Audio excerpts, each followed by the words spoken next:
السلام عليكم ورحمة الله وبركاته. عاملين ايه؟ يا رب تكونوا بخير وتكونوا بأحسن حال. وحشتوني وحشتوني وحشتوني.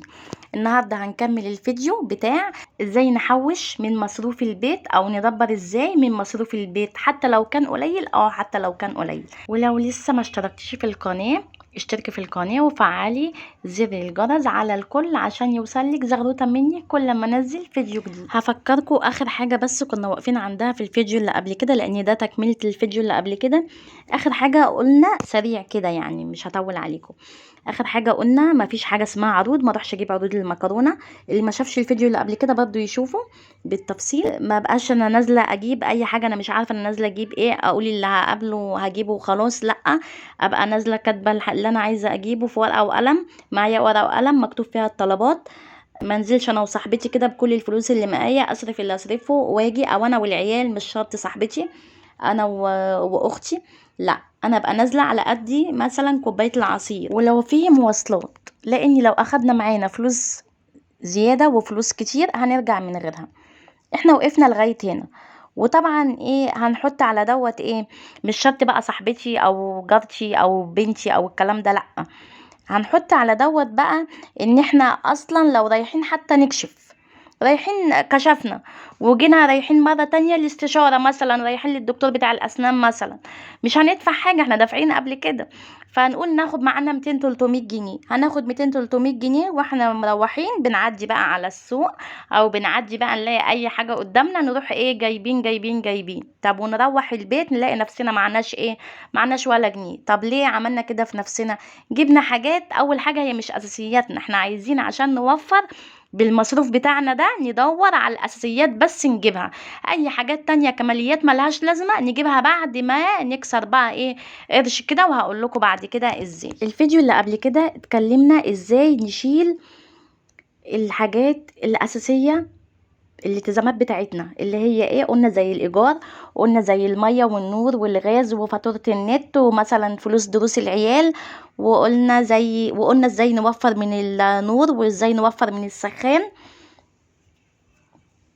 وقلنا هنشيل برضو فلوس صفحة برضو كده للحوم والبقالة. النهاردة بقى هندخل على الصفحة اللي بعد كده او الظرف اللي بعد كده، هنشيل فيه كام؟ هنشيل فيه يعني 1000 جنيه او اقل، انت طبعا وراحتك انت، وعلى حسب مصروفك قد ايه.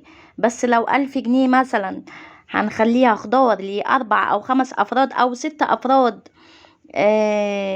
في الشهر، الخضار فحلوين ان شاء الله باذن الله هيكفوا. ممكن كمان يكفوا معاكي كمان فاكهه. لو انت بتنزلي اخر النهار كده تجيبي الحاجات كده بسعر اقل، بتيجي بتجيبي الخضار بسعر اقل، الفاكهه بسعر اقل، غير طبعا الصبح. وممكن برضو تنزلي بدري جدا، بيبقوا لسه ناقضين الحاجه، بتبقى صبحه جدا، وفي نفس الوقت بيكون ايه سعرها برضو اقل. يعني لا بدري قوي لا اما متاخر قوي. وهتخلي الفلوس دي معاكي. عايزه تسحبي مثلا كل اسبوع منها 250، كل اسبوع تجيبي الخضار بتاعك كله والفاكهه بتاعتك، تمام مفيش مشكله. وطبعا قبل ما بتنزلي تجيبي الخضار بتفرزي الحاجات اللي عندك وبتشوفي انت عندك خضار ايه، ما تجيبيش بقى نفس نوع الخضار، بتجيبي انواع تانية. وطبعا بترشدي الاستهلاك بتاعك في الخضار، ما بنعملش الخضار بكميه كبيره ونسيبه لغايه لما يحمض، لا. او عارفين ان العيال هياكلوا منه النهارده ومش هياكلوا منه تاني يوم، فنعمل على قد، نعمل على القد القد كده، عشان مش عايزين حاجه تترمي مننا. بدل ما نجيب الحاجه بزياده وتترمي مننا، لا نجيب على القد ونجيب نوع تاني. ايه المشكله؟ واحده بقى هتيجي تقولي طب انا مرتبي 4000 جنيه او مصروفي 4000 جنيه، اعمل ايه؟ هقولك تعملي ايه. مشي نفسك على اساس ان المرتب بتاعك كله 3.5. 3.5، 3.5. هم 4، انا عارفة اللي هم 4، خليهم بيني وبينك كده ال4 دول. انما كده انا كل مصاريفي بصرف على اساس ان هم 3.5. عرفتي تخليهم 3 برضو ما يجراش حاجة، ايه المشكلة؟ كل الزيادة دي ليكي. وهعتبر بقى ان ال500 دول ما جوش اصلا، ما شفتهمش، عارفه ما شفتهمش. ونيجي بقى على الصفحه اللي بعد كده نقلبها ونحط فيهم ال500 دول، او يستحسن تحطيهم في ظرف ونكتب عليهم للطوارئ. كل شهر هنحط ال500، والله زدنا زدنا، ما زدناش ما ننقص عن ال500. طب احنا لو حطينا ال500 بس في خلال سنه هيبقى معاكي 6000 جنيه. معاكي 6000 جنيه تقدري تروحي تجيبي بيهم اي حاجه بقى، اي حاجه نفسك. عايزه تجددي بقى السجاد بتاع الشقه، عايزه تجددي الستاير بتاعه الشقه، عايزه تجددي، عايزه تدهني اوضه بتاعه العيال، اي حاجه عايزه تعمليها هتعمليها. حاجه بايظه عندك عايزه تبيعيها كده وتجيبي بدلها واحده جديده. عايزه تزودي اصلا فوق ال 500 ويبقى معاكي فلوس اكتر، ويبقى معاكي اكتر من ال6000 جنيه دول، يبقى معاكي مبلغ حلو كده محترم. فانتي راحتك كل ده بايديكي. فكل ده نبعد عن الحاجات الكماليات اللي ملهاش اي لازمه، خليكي في الاساسيات عشان تجيبي في الاخر اللي انت نفسك فيه، عشان تعرفي تحوشي وتعرفي يبقى معاكي قرش كده مكسور معاكي، ما يبقاش البيت فاضي كده ما فيهوش كده ولا اي قرش مركون على جنب. لا، ولازم تبقي عارفه ان الصفحه دي او الظرف ده مش هيتفتح غير انك تحطي فيه. اوعي تفتحي تاخدي منه، عشان لو فتحتي تاخدي منه تستاهلي بصراحه اللي يجرالك، تستاهلي بقى اللي انت تدخلي في دايره الدين.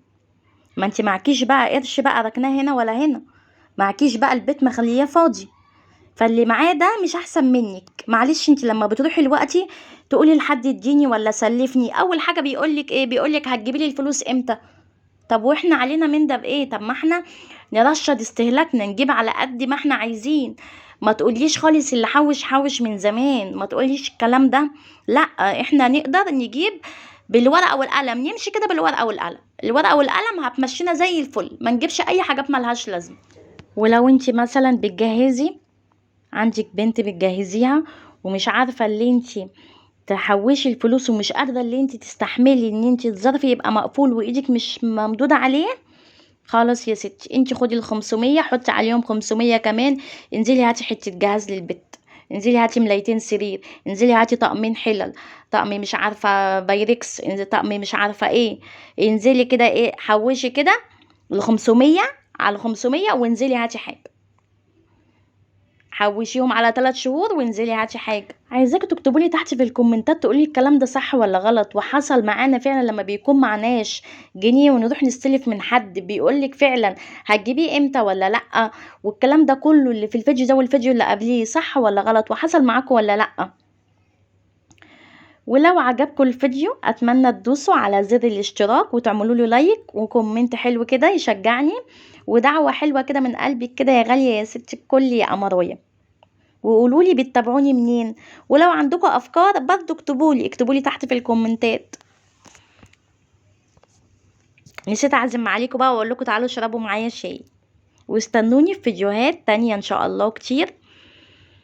واتمنى الفيديو يكون عجبكم، ولايك بقى وكومنت وشير عشان اخواتك واصحابك يشوفوه. وعايزه اقولك يا روح قلبي برضو من اسباب زياده الرزق الصلاة على النبي، الصلاة على النبي. صلي على النبي على قد ما تقدري، على قد ما تقدري. يعني ال100 صلاة مش هياخدوا معاكي ايه، مش هياخدوا معاكي 10 دقايق.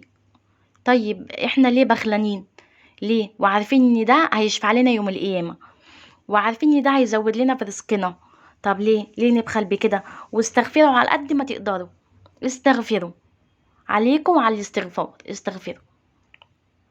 برضو الاستغفار ده بيزود في الرزق، وفي نفس الوقت بيشيل من الذنوب اللي احنا عاملينها، وبيزود لنا بقى ايه في الحسنات. فشوفوا بقى يعني حاجتين لو واظبنا عليهم جمال جمال جمال، هيزود رزقنا وهيبقى فيه بركة عندنا في وقتنا وفي رزقنا وفي أولادنا كمان. ويبقى لساننا على طول، بدل ما احنا قاعدين عاملين نتكلم على فلانة دي وعلى فلانة دي، اختي عملت، اخويا عمل، مش عارفة امي عملت، امي ودت سوت، جارتي صاحبتي، لا، يبقى انا على طول لساني متعود ان هو على طول ذاكر، عشان يكتب لي اللي انا ايه من الذاكرين. على طول اقول ايه؟ سبحان الله، الحمد لله، الله اكبر، لا اله الا الله، استغفر الله واتوب اليك. اللهم صل وسلم على نبينا محمد صلى الله عليه وسلم. صلوا على النبي يا بنات، وصلوا على النبي. اكتبوا لي في الكومنتات، اكتبوا لي في الكومنتات صلى الله عليه وسلم. وان الحسنات يذهبن السيئات، يعني كل ما نعمل حسنات كتير كتير كتير يشيل من السيئات اللي احنا عاملينها. ما تقولوليش بقى ايه احنا ما بنعملش حاجة واحنا بنعمل حاجة، لا، احنا مساكين، احنا هندخل الجنة اساسا برحمة ربنا مش بعملنا. ده شوفوا نعمة العين لوحدها علينا قد ايه. احنا نقدر نشوف حاجة من غير عينينا؟ ما نقدرش. ولا نعمة سناننا اللي هي ما بتطولش تبقى قد ضوافرنا. شوفوا ضوافرنا كده كل شويه تطول ونروح نقصرها. شوفوا بقى نعمل سناننا كده اللي هي مظبوطه على كده، ما بتطولش عن كده. نشوف رموشنا ما بتطولش عن كده الحمد لله. حواجبنا، نبص على كل نعمه ربنا مديهالنا. نعم ربنا علينا لا تعد ولا تحصى. فنعمل ايه؟ نكتر من الذكر عشان ربنا يبارك لنا في اولادنا وفي رزقنا وفي صحتنا. واشوفكم في فيديو جديد، والسلام عليكم ورحمه الله وبركاته. لايك بقى، ها، لايك وكومنت.